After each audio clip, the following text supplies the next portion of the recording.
నీ లైఫ్లో ఎంత డ్యామేజ్ క్రియేట్ చేసినా, నిన్ను ఎంత హర్ట్ చేసినా, నిన్ను ఎంత బాధ పెట్టినా, అలాంటి మనుషులనైనా నువ్వు క్షమిస్తావు, కానీ నిన్ను నువ్వు క్షమించుకోవడం చాలా కష్టం.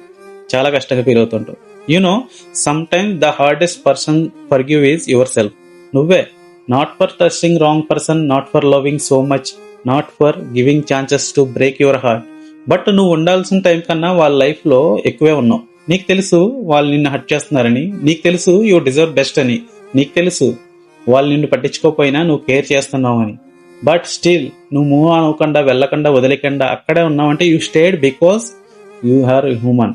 Your heart is pure, your love is true, you cared honestly. It's not a mistake, it's a strength. Instead of healing, నిన్ను నువ్వు అర్థం చేసుకుంటే జరిగిపోయింది ఏదో జరిగిపోయింది, దాన్ని నువ్వు మార్చలేవు. దాని ఇంటెన్సిటీ ఆఫ్ పెయిన్ ని నువ్వు తగ్గించలేవు. నువ్వేం చేయగలవు? నువ్వెంతలా హీల్ అవ్వగలవు? నీకు నువ్వు ఎంతలా నువ్వు ఫర్గివ్ చేసుకోగలవు? ఎవరెవరో ఎన్నెన్నో చేసినా వాళ్ళందరినీ నువ్వు ఫర్గివ్ చేసేవే. Why not you forgive your self?